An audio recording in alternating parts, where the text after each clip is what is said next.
So it's safe to say that the UFC's Bantamweight division has been one of the most stacked divisions consistently since its inception, giving us amazing fights between dynamic strikers like your Dominic Cruzes, your TJ Dillashaws, and your Cody Garbrandts, and that's just naming a few of the fighters in the division. But a matchup we haven't been able to see yet, which would present us with the most dynamic display of striking in the division's history, is none other than Suga Sean O'Malley with his high output and fast striking style, taking on the well-rounded and cerebral approach of Cory Sandman Sandhagen. Now, unlike my usual mythical matchups, this fight can actually happen, and it's safe to say that this is the most anticipated matchup to make in the division's modern era. Now, unfortunately, Merab Dvalishvili has put a stop to this matchup playing out next, with him just walking through O'Malley at UFC 316,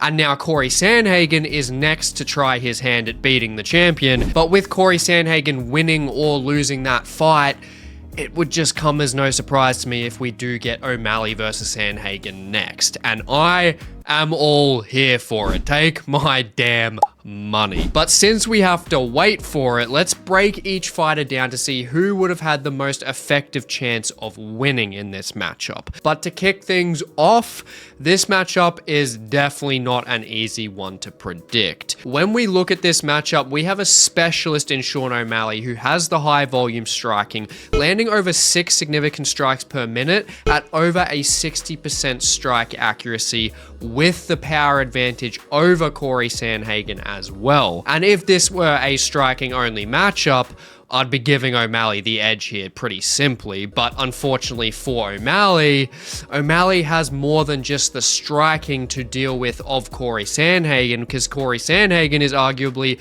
the most well-rounded fighter in the division, not only having a high strike output himself at 5 significant strikes per minute, but the elephant in the room is the strength in the wrestling as well as the grappling transitions on top of that especially, where he just simply eclipses Sean O'Malley in those other disciplines. So who actually wins here? The striking specialist with the higher strike accuracy, output, and strike defense with a 2-inch reach advantage in Sean O'Malley, or the more well-rounded fighter with no identifiable weaknesses in his game and a stronger ground game in Cory Sandhagen? This matchup won't only be extremely entertaining, but it's an extremely crucial win for both of their careers, and they are so tight when it comes to this matchup. It is very, very hard to predict, but this matchup would solidify that the loser here is just not championship caliber in the division's current landscape. But anyway, let's get into the matchup and set the scene between both of these guys. They are going to be fighting in the next 12 months, let's be honest here, unless one of them gets injured. So that means we have a Sean O'Malley at 30 years old, and we have a Cory Sandhagen at 33 years old. So both of them are in their prime age range, and neither have any cardio issues for 3 or 5 rounds, that's for sure, because Cory Sandhagen has gone 5 rounds multiple times, and Sean put bloody work on Chito Vera and was fine at UFC 299. But leading into this, we have O'Malley with no momentum on his side, going 3-2 in his last 5 fights, so he's now on a 2-fight loss streak thanks to Merab. Then we have Cory, who's gone 4-1, only losing to Umar Nurmagomedov in his second last fight. So that means momentum and age aren't playing a huge factor here, and they both have similar experience, having over 20 fights each, with over half of them being in the UFC. Now, where I do like this matchup for Sean O'Malley is the power and reach advantage most of all in this matchup, with O'Malley's 72-inch reach against Cory's 70-inch reach. And O'Malley has 12 KOs to Cory's 8 KOs. But in addition to this, most importantly, O'Malley works extremely well on a linear angle with his feints, darting in and out to either get his straight strikes off like his Celtic cross-style straight strike, which is without a doubt his best weapon, or his check hook on the back foot he showed against Aljamain Sterling, folding him like a fucking lawn chair. But it's not just about singular weapons in a matchup like this though. It's about rhythm, it's about depth, and it's about adaptation as well. And that's where Cory Sandhagen shines. Cory Sandhagen's dynamic switch stance cross-axis movement will make their striking extremely chaotic between the two of them. And both of them have the exact same strike absorption rate at 3.4 strikes per minute. And that's where, if this does stay on the feet consistently, it would not surprise me if O'Malley can find the shot with the accuracy and the power advantage to take Sandhagen out. But in the same vein, Cory finds so much success with his footwork and movement, and I honestly think he has the better footwork to set up longer combinations than O'Malley actually does, because he ultimately uses his striking for a different purpose than O'Malley does. Cory uses his striking to break the opponent's rhythm, to then either hunt kill shots like the jumping switch knees, or he sets up his wrestling. And Cory also does a great job of working his angles and covering distance using multiple like swatting lead hand strikes,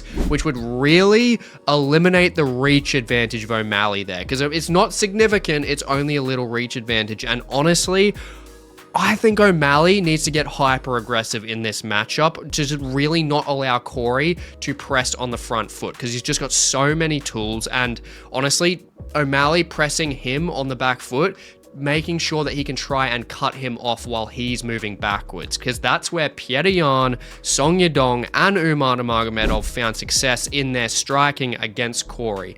And being hyper aggressive is honestly just the path here for Sean, especially with that power, because he can't just dance around and allow Cory to accumulate volume over him, as then O'Malley has the wrestling and the grappling to worry about when Cory presses himself. And that's where it gets really tricky for O'Malley in this matchup, because how much is his striking output going to be hindered by Cory's wrestling threat? And I think enough to honestly make the difference in this matchup, because the greatest path to victory here isn't even having Cory getting this fight to the ground, it's just breaking O'Malley's rhythm and then working him in the clinch-based exchanges, which he does so well. O'Malley, without proper distance, is not going to win this fight. Sean has really nice long-range weapons, but Cory has really nice clinch-based striking, wrestling, and grappling. There's just more avenues for Cory here, and against a specialist,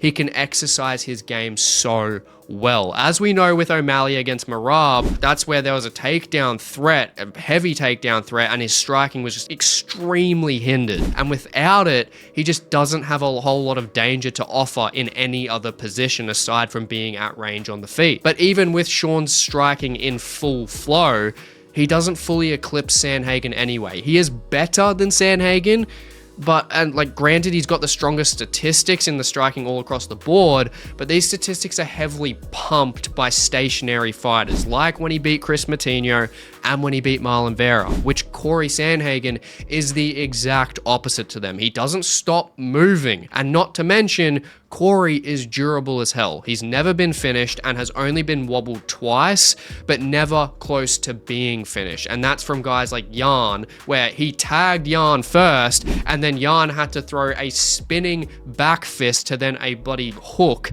to get Cory hurt. So it's just, honestly, it's just easier said than done. He's always using that cross-axis movement and pressuring with that lead hand to set up his body shots, like his lead hook, lead left hook, or his power left kick from southpaw, which are really, really dangerous. Check in the fight against Yan, against Song Yadong as well. He minces with those tools. And that's where whoever out of these two is landing the more body shots will find a lot more success late, without a doubt. But again, if they are crippling each other's bodies, Cory has the wrestling and the grappling to go to, and Sean doesn't. Not against Cory's level of grappling. He's not winning there. Because honestly, I think O'Malley is pretty cooked on the ground when it comes to transitions and scrambles against Cory Sandhagen, because Cory looked pretty decent against Umar Nurmagomedov, even though he lost, and he absolutely destroyed Davison Figueiredo in his last fight, because he consistently trains in those 50-50 positions and on the ground in general with Ryan Hall in his camp. So he's just completely outshining there in terms of the pedigree that he has in his camp. And his grappling, just in general, just outshines O'Malley's pretty easily, in my opinion. Now, granted, it's a question of, does Cory have the strength to hold O'Malley down, or does O'Malley have the strength to peel Cory off? And look, I I don't think it'll be easy for Cory to get O'Malley down, as yes, O'Malley got taken down like 11 times across 2 fights with Merab and also like 6 times against Jan. So there are obviously holes there, but Cory is not Merab. He doesn't have that kind of strength and takedown efficiency, and he's also tall and lanky, so he doesn't have that stronger base like Jan and Merab. And, you know, Cory's taken down most of his opposition with really good double legs and outside trips, which he used against Cheeto and against Song Yadong very nicely. But Sean definitely has the urgency there because he knows he needs to keep it on the feet and is good with his underhooks as well against the cage, which will be easier against a longer opponent like Cory, because as I said, he's not as strong. But then also, as I said, that's not the core problem. It's Cory's ability to cut angles and land lead hand strikes and get into the clinch where he lands better shots than O'Malley, which really counts for the judges' scorecards, which is where unless Sean can cut off Cory, pressuring him heavily and find a kill shot, I think this is hitting a decision here, and I believe it'll be a 49-46 decision for Cory Sandhagen here. Both have a wealth of experience, but in the sport of MMA, Sandhagen has more offensive tools to get this done over O'Malley. He might not be a better striker than O'Malley overall, but Cory just needs to take the striking away from O'Malley, then the fight gets a lot easier for him. Whereas if O'Malley stops Cory's ground game, there's still the striking of Cory to deal with anyway because he's so well-rounded. And ultimately, this is a case of where Cory Sandhagen will use constant stance switching and high volume striking while cutting angles to disrupt O'Malley's rhythm, which he does so well. Then he'll use those long lead hand combinations to enter the clinch and utilize elbows and knees, and most importantly, cage control to limit O'Malley's striking options and cut down his gas tank, making him defend those takedowns from the clinch, which, I mean, that's just going to cut down Sean O'Malley's power, isn't it? And keep O'Malley on the defensive as well and disrupt his rhythm further to where he simply just doesn't have a winning option past round 3, in my opinion. O'Malley's best shot is finding that opportunity on the front foot early or potentially like a perfect counter shot. But that's just way too much to ask for my prediction for a guy with fight IQ like Cory Sandhagen, especially with Cory's adaptability to his opponent's fight style, which is so much easier to do against a specialist like O'Malley because he's more so one-dimensional. But I will say, if Cory was to either be too reckless with his combinations at range, or he stayed in the pocket too long, or even more stupidly, just didn't utilize his other disciplines, I'd be definitely more confident that O'Malley would be able to knock him out. But Cory's past fights have never shown him to really play into his opposition's strengths without mixing up his game to an extent. So I think he'll take round 1, utilizing that clinch effectively to cut away O'Malley's chances of taking him out, and then just drown out round 1 with control against the cage. Then I think round 2, O'Malley's going to use a heavy load of his stamina to stifle Cory's clinch exchanges, really work Cory at range with nice teeps, 1-2s. I think he's just going to be able to take that round on volume, but if he's not knocking him out in that round, I think that's where Cory just really takes over in rounds 3, 4, and 5. With a mixture of cage pressure, high volume striking as the fresher fighter, within those grappling exchanges especially, whether it's against the cage or on the ground. I mean, I think he's just going to overwhelm O'Malley with his tools and with that 5-round experience overall to win 49-46. And ultimately, if there was going to be top 3 options here, it'd be Cory by a decision. 49-46 decision is my number 1 pick. Then I honestly think Cory by a round 4 or 5 KO TKO. If he's really wearing down Sean in those clinch-based exchanges, if it's really successful, I think he could get a TKO in there by overwhelming him. And then third is O'Malley getting the KO TKO in round 1 or 2. But look, ultimately, O'Malley is a great fighter and is definitely dangerous for Cory with his strike speed, his strike accuracy, and his power. But not having the clinch-based offense and ground game to match Cory, it's ultimately Sean who I believe who will drop down the pecking order at 135 pounds when this fight does happen. Now, I really hope you enjoyed this MMA Mythical Matchups video, and if you want to see more MMA based content, there's just a video here on the screen. I really hope you enjoy your day. Please like, comment, subscribe. It goes a long way for the channel, and I will catch you in the next one.